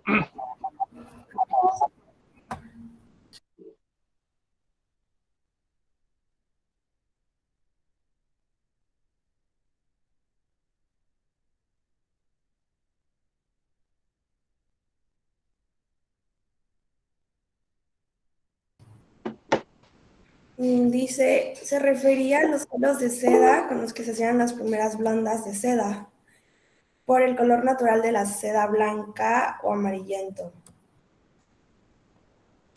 Justamente. Es eso, ¿no? Cuando yo te digo, tienes blonda cabellera, es que tienes entre cabello entre blanquito y güey y amarillito, ¿no? Ese es el rubio, básicamente, ¿no? Y precisamente, o sea, entonces, bajo este parámetro, irónicamente, para el mundo griego, la moda máxima era que tuvieras güera, cabellos güeros, ¿no? Y obviamente, o sea, volvemos a lo mismo, o sea, en la época, pues no, la mayor parte de la gente por la región del mundo en que estamos, pues no es güera, ¿no? Sino todo lo contrario. Así que entonces hay que mezclar cosas en el cabello, ¿no? Potasio y otras flores amarillas, como la de manzanilla que hasta la fecha, ¿no? Directamente. Y para esa misma parte, eh, Adrián,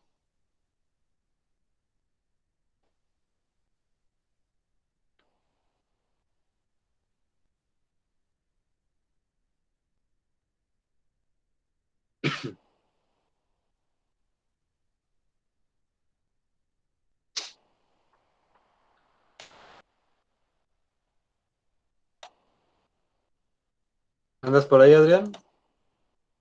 Sí, ok, ya te vi en el chat. Pregunta, Adrián, ¿a qué orden lo que dice el texto que se ocupaba la manzanilla como tal? Pregunta, a los niños chiquitos, ¿qué se les pone también? Las mamás, ¿qué tiene generaciones esto? ¿Qué marca o qué producto? Para que los pocos pelitos del bebé estén güeros.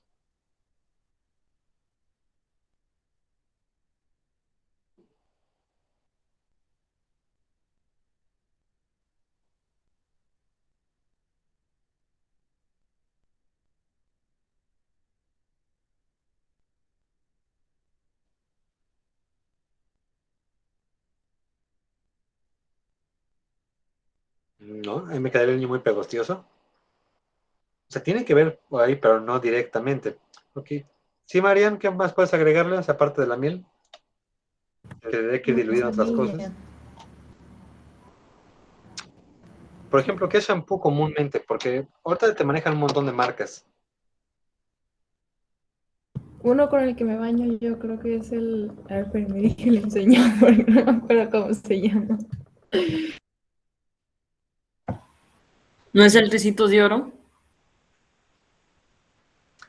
Justamente, ese fue por años el clásico, ¿no? El Recitos de Oro, que ahorita ya inclusive está lavanda con leche y otras cosas, ¿no? Pero el clásico de toda la vida justamente fue el Baby Recitos de Oro, ¿no? Como tales. Porque precisamente, o sea, tenía base de mantequilla, de manzanilla, ¿no? Mantequilla estaría muy raro. De manzanilla, ¿no? En esta parte, precisamente porque trae el dibujito, los recitos de oro y algunas florecitas de manzanilla. Es decir, desde la antigüedad se ocupa la manzanilla para aclarar los cabellos de las personas, ¿no? Y desde chiquitos mucho les ponen manzanilla, manzanilla. Y ahorita te venden otras cosas de peróxido para aclarar el cabello, ¿no? Más rápido, casi hasta con aerosol, o gradualmente. Pero los niños, precisamente, ¿no? O sea, ya cuando dejas de usar, ya el cabello deja de aclararse, ¿no? O sea, agarrar tono normal. Pero hay muchos niños que los hemos bañado toda la vida con recitos de oro, clásico. Y sí, dices, ah, mira, los cabellos de fulanita o fulanito sí se ven güeros en el sol, ¿no? sea, más castañitos. Pues precisamente es el champú que tiene que ver con esta parte, ¿no? Y bueno, desde la antigüedad se maneja esto. Pelucas, postizos y demás, ¿no? Es decir, bueno, ya vimos que con los egipcios se manejaban las pelucas, ¿no? O sea, no ha variado mucho esta parte, ¿no? Y demás, ¿no? Eso sí, el canon de belleza es que el cabello de la mujer tenía que ser largo. Melenas largas, peinadas hacia atrás, recogidas en un moñito a la base del cuello o arriba de la coronilla, ¿no? Algún moñito por acá o por acá atrás, pero de aquí empezamos a tomar la idea de que la mujer, cabello largo, punto. ¿Okay? Algunos hombres también, pero la mujer, tal cual, no la el hombre puede ser cabello largo, cabello corto, depende del oficio, depende de quién fueras, atleta o demás. La mujer, por antonomasia, cabello largo.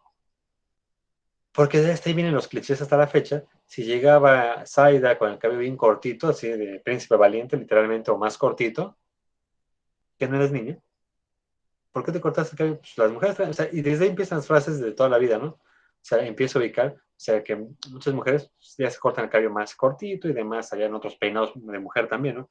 Pero de aquí vienen las clásicas ideas de que la mujer es cabello largo todo el tiempo, ¿no? Eso sí, ¿no? Como tal, depende el nivel económico de la persona, va a variar esto, ¿no? Pasadores de oro o de marfil, ¿no? Si eres de clase alta, pues obviamente, si no, pues un huesito, una... Como muchas ahorita inclusive se sujetan el cabello con el lápiz, ¿no? O sea, lo que tengas a la mano, ¿no? Cualquier palito ahí a la mano sirve, ¿no? Para sujetarte el cabello. Ya si traes algo mejor, pues una peineta, una pinza y demás. Depende de la persona. Y aquí está el modelo de lo que les decía hace ratito. De 7 u 8 cabezas. Lisipo y Policleto son las esculturas de ambos personajes, ¿no? Es decir, y podemos darnos una idea, ahí están las 7 cabezas de un lado y las 8 cabezas del otro lado, ¿no? Como tal. En teoría, los dos se ven bien. En la práctica, ya si los vemos a detalle, el de 8 cabezas se le ven las piernas más largas, más estilizadas como tal, ¿no? Los brazos y demás. El otro, si yo nada más viera al de la izquierda, sin tomar el de la derecha, si lo tapara directamente la computadora, sí, se ve un hombre. Compacto, macizo, así medio gruesecito, ¿no? Punto. Pero si ya lo comparo con el de al lado, aunque no parezca, porque miden lo mismo, o sea, en la imagen, se ve más alto el de la derecha.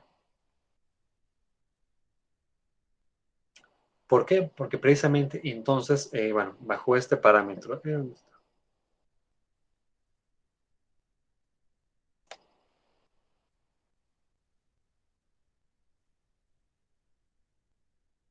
Odalis,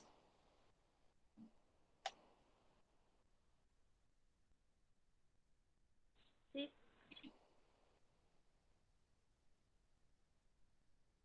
¿estás por ahí, Odalis?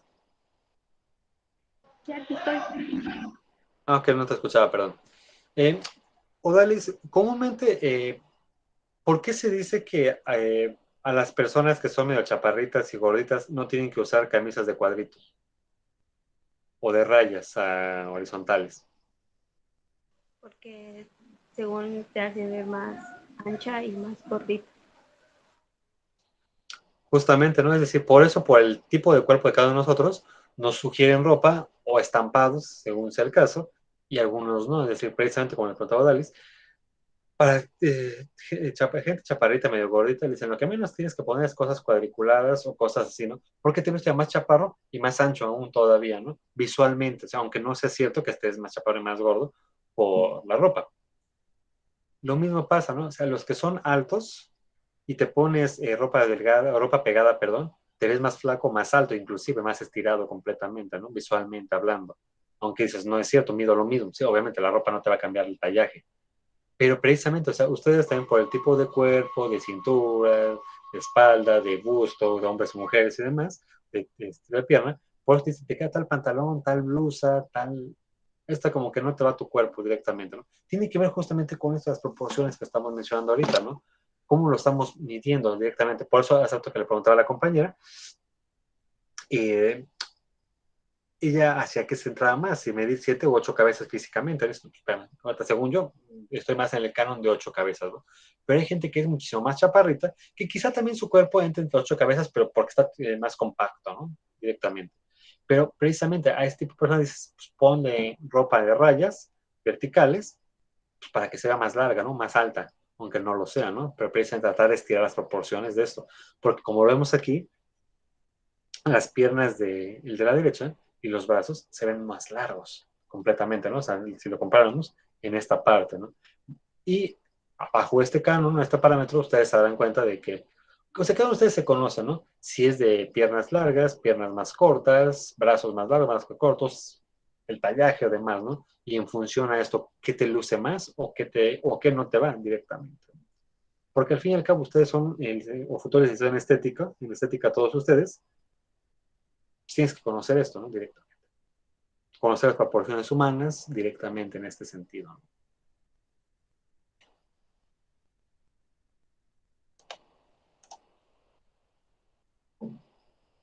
Ideales de belleza completamente, ¿no? De específicamente. Eh,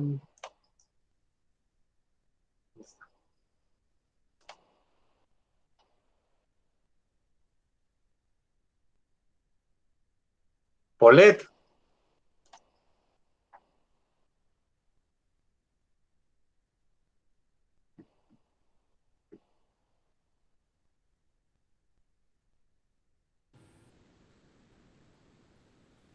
¿Andas por ahí, Paulette?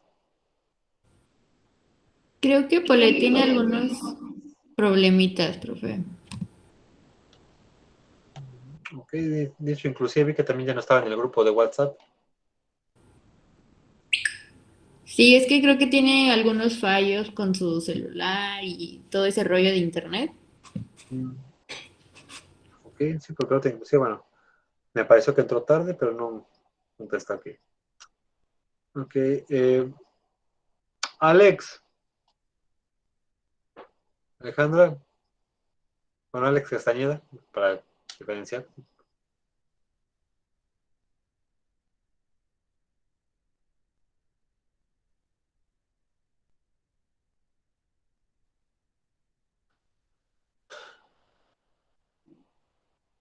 Ok, ya contestó. Alex, ¿qué es lo que se les pone comúnmente a los atletas en las Olimpiadas en la cabeza en la antigua Grecia?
Creo que hay problemas con el LOL. Bere. Creo que es como una coronita, como, no ¿De qué recuerdo si de planta? algo de las olivas. Exactamente. Es de olivo, básicamente, ¿no? Para los griegos se consideraba como algo importante. Y, por ejemplo, en un nacional mexicano, en una parte viene esto, ¿no? En tus sienes de olivo, o sea, propiamente, ¿no? Porque a los vencedores en la antigüedad era el símbolo de belleza como tal y de reconocer el triunfo. Por eso los atletas en las Olimpiadas en la antigüedad, aparte de que participaban desnudos o semidesnudos los hombres, bajo este parámetro también se les coronaba con esto, ¿no? porque era como un regalo de los dioses, el olivo, por el aceite que se sacaba, las aceitunas y demás cosas que podías tener de esta parte, y en general importante, ¿no? En esta situación. Y precisamente entonces, ahí no había medallas como en la actualidad, ¿no? Aquí lo importante de esto.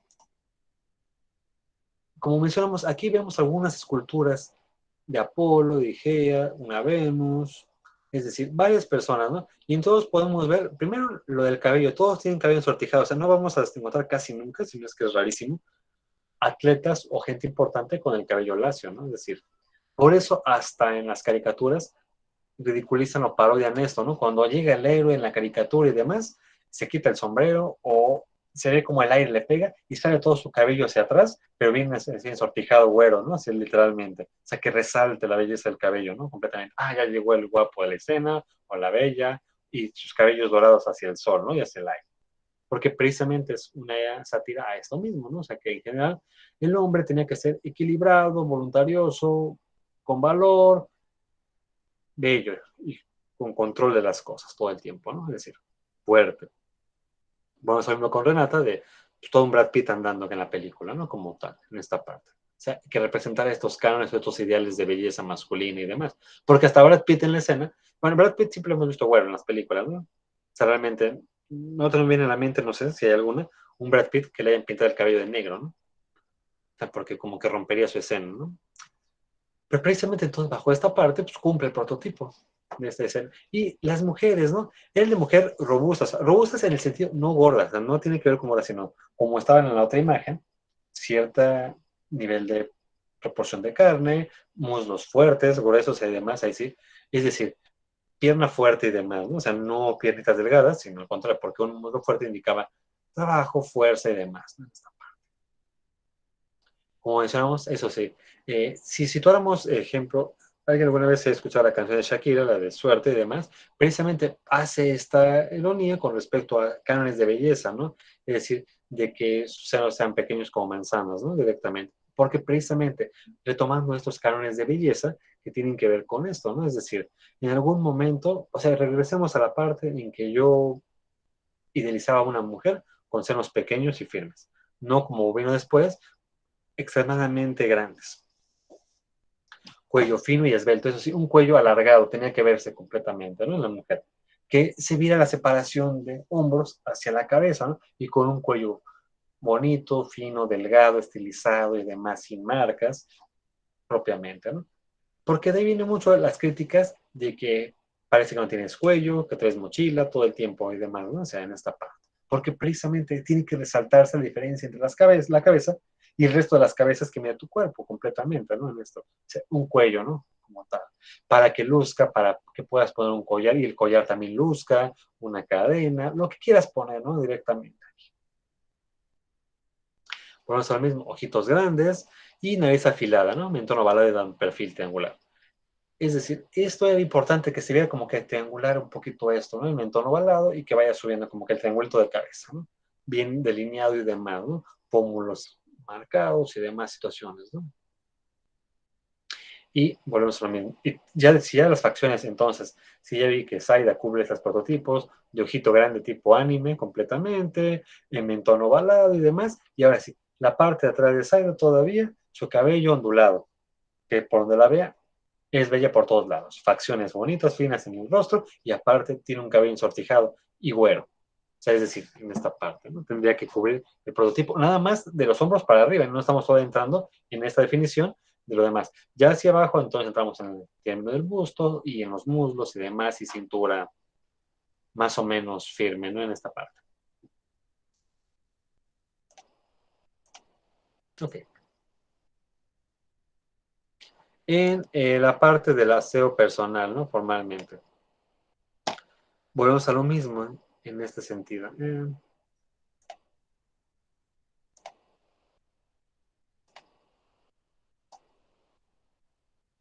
Esperando que no se pierda la imagen. Bueno, ya con los egipcios habíamos visto lo siguiente, ¿no? En general que había objetos para guardar las cosas, ¿no? Ahí en la imagen que aparece abajo, obviamente ya no se distingue casi, pero lo de abajo era un peine, ¿no? Se alcanzan algunos de los dientes, ¿no? pero vemos segunda mitad del siglo I antes de Cristo. O sea, este peine tiene 2000 años, como para que todavía esperemos de que se vea bonito, pues obviamente no. Pero ahí se ven todavía algunos de los dientes que han sobrevivido al paso de los siglos. Una bañera que está al lado, bañera de palacio del Néstor. O sea, las bañeras no han cambiado mucho en los años, ¿no? En general, donde tú quepas y te puedan echar agua, literalmente.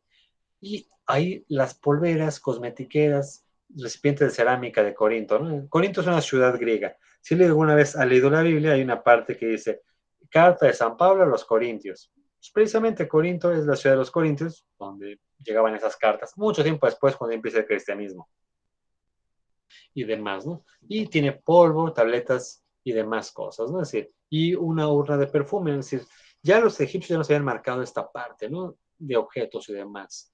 Y bueno, en los baños encontramos que era importantísimo el aceite de oliva y, y jabones en esta parte, jabones perfumados. Yo creo que algunos sí han visto todo, ¿qué será? Desde hace como unos 15 años a la fecha, 20 años, empezaron a producirse más jabones de tipo casero, jabones artesanales, que tienen mucho que ver con esto, ¿no? Andrea. Sí, profe. Señorita Andrea, pregunta, ¿qué es un jabón artesanal? Para desde ahí aterrizarlo. O sea que está hecho con cosas orgánicas. Por ejemplo, Los que hacen con glicerina o con menta, romero, miel, azúcar. justamente, ¿no? Es decir, como menciona Andrea, justamente tiene que ver con esto. Los jabones artesanales son los que están hechos comúnmente a mano o en casa o algo similar, ¿no? Y con productos que comúnmente no son químicos, ¿no? Es decir, yo creo que les tocó ya ver en tianguis, en exposiciones, porque tienen un buen rato ya manejándose esto. O sea, desde que ustedes nacieron se hizo este boom casi, ¿no? Ya cuando yo tenía su edad, pues, era muy poquito, ¿no? Lo que empezaba a darse, apenas empezaba, hace algunos siglos de eso. Pero si tú querías jabón, tenías que ir al súper a comprar tu jabón Palmolive, es la marca que estuviera en ese momento manejándose, ¿no? Los clásicos, Escudo, lo que hubiera. Pero ya de un tiempo para acá, esos es raro que los venden en los súperes, ¿no? Principalmente son otro tipo de lugares, jabones de avena, de miel, de trigo, de ajonjolí, de mezclas de los anteriores con glicerina, de aguacate, de mil y un situaciones, ¿no? Es decir, de exfoliación y demás cosas, ¿no? Y precisamente, ¿no? A raíz de que se retoma el boom de lo que decía en la antigüedad, porque decían jabones de aceite de oliva, jabones de lo que tuvieras en ese momento, ¿no? Para cosas de miel y demás, ¿no? Para perfumar, para suavizar la piel y demás situaciones, ¿no? En esta parte. Pregunta, no, porque no lo veo. Ok.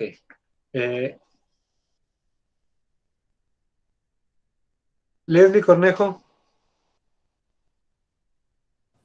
Sí, profe. ¿Qué es exfoliar, Leslie? Exfoliar es por decir en el rostro, cuando exfoliamos es como para quitar piel muerta o exceso de suciedad. Justamente, ¿no? En esta exfoliación a veces ocupamos piedras, esponjitas, algún tipo de arenita, de jabones, precisamente quitar sobre las muertas, tejido muerto, dejar más suave está la piel y demás, ¿no?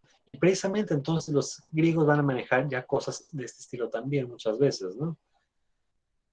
Para la piel, ¿no? Porque yo creo que muchos de ustedes han ocupado varios tipos de jabones y sinceramente, ¿no? Hasta más allá de que uno sea hombre o no, pero te das cuenta de la diferencia, no es porque estés buscando marcas o demás, pero te das cuenta de la calidad de un producto con respecto a otro, ¿no? O sea, si te bañas o te ocupas un jabón Dove, no es lo mismo que utilizar otro tipo de jabones, ¿no? De otras marcas, a un jabón neutro, a un jabón perfumado y demás, ¿no? Depende para qué lo quieras, ¿no? Hasta para los niños. Porque hay veces que uno como papá, hipotéticamente, esto, ay, compré este jabón que huele a rosas y huele a otra cosa, ¿no? Y bañas al bebé recién nacido casi con esto, o un bebé o un niño muy chiquito. Y el otro día el niño tiene un montón de granitos, ¿no? ¿Pero por qué si le puso un jabón bueno? Sí, pero el pH del niño o del jabón no va en función con el niño, ¿no? La acidez y demás. Y felicidades, el niño ya tiene alergia al jabón. Pero tú dices, pero estaba bien bueno el jabón, me costó carísimo. No tiene que ver con el precio, o sea, directamente, ¿no? Sino con, es lo que con ustedes, con los clientes que a veces les van a llegar, ¿no? licenciada Irlanda, licenciada Aranza, póngame la mejor marca que tenga, ¿no? Y ahí va uno sin saber y hacerle pruebas a la persona, y al otro día ya le pusiste en la cara y viene con una alergia brutal, ¿no? Y los ojos enrojecidos. Lo que me puso no es de calidad, no es lo mejor que tenía, no es cierto, pero nunca nos dimos a la tarea de checar a la persona realmente, si era alérgica a algo, ¿no? O sea, tú le pusiste algo de avena o de miel y resultaba que la persona era alérgica a la miel, ¿no? Su piel, y ya valió. Y suele pasar, ¿no? Es muy comúnmente esta parte. Entonces, este conocimiento de las personas, de lo que estamos usando completamente, ¿no? Y por eso al niño siempre le pones al bebé jabón neutro, punto, ¿no? Lo vas a limpiar, no lo estás perfumando para que vaya a pasarela, o sea, completamente. Pero entonces es este mismo punto que ya desde griegos y egipcios empezamos a encontrar esto, ¿no? Y como dice, el baño, antes ibas a bañar donde se podía, ¿no? En los ríos del pueblo, de la ciudad, donde se pudiera. Ya avanzó el tiempo y ya ahora sí había pequeñas bañeras, ¿no? Directamente, las pequeñas tinajas para esto. Aunque, imagínense aquí, la mayor parte tengo señoritas en el salón, los caballeros. Aquí solamente los dos hombres del salón podrían los baños públicos, como dice. También surgen los baños públicos, aunque reservados exclusivamente para los hombres. O sea, la mayor parte del grupo de las mujeres, Zaida, Carol, María, vayan a bañar donde puedan, al río, a la pancle, en su casa, atrás de un arbolito, jalen agua, no sé, y no me importa. Porque en la época literalmente era lo que se manejaba, ¿no? Los baños son para los hombres porque van a hacer negocios, van a ver esta parte y demás, ¿no? O sea, volvemos a lo mismo, infelizmente muchas de las sociedades han sido muy machistas, ¿no? En esta parte. Y eso sí, después del baño se ataban la piel con miel, ¿no? Ahora que mencionabas a Adrián, pero no en el shampoo, ¿no? Específicamente de la piel, ¿no? Por los nutrientes que llega a tener, por cómo te deja la piel y demás, ¿no? Pero ahorita en el siglo XXI, que yo como hombre digo, voy a ponerme miel después de bañarme, me verían raro, ¿no? O sea, literalmente. Y ya vienen los términos de si es metrosexual, otro tipo de situaciones, ¿no? En esta parte. Pero para la época, ¿no? O sea, si tenemos en esta época en que estamos hablando, como tales, ¿no? En esta parte. Y también hombres y mujeres en esta parte. Atención a la manicura y depilación corporal. Ahorita se ve raro para muchas personas. O sea, si yo como hombre vaya a que me hagan manicure, me ven raro. O sea, ¿estás loco o qué? Pero no, o sea, vemos hablando de atletas de otro tipo de hombres de este momento y la depilación corporal, lo mismo, ¿no? Es decir, parte del show. Y bueno, para terminar entonces. Alondra.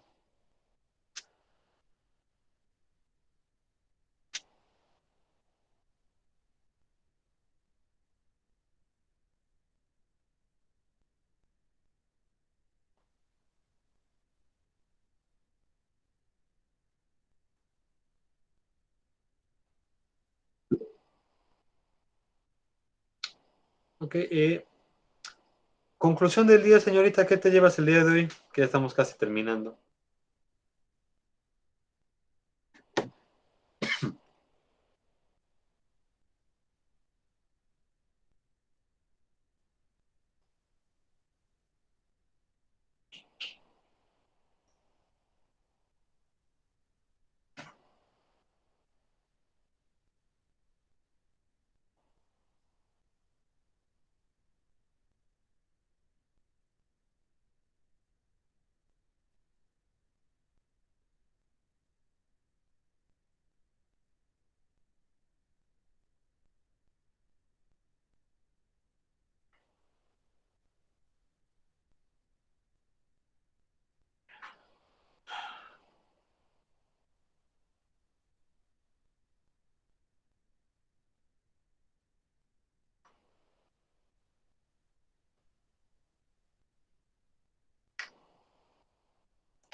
Ok.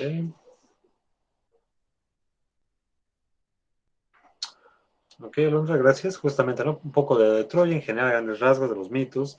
Y bueno, ¿qué más de belleza? O sea, aquí volvemos a lo mismo. O sea, infelizmente encontramos que las dos culturas, griega y egipcia, manejan la belleza, pero está un poquito más cargada hacia los derechos de los hombres.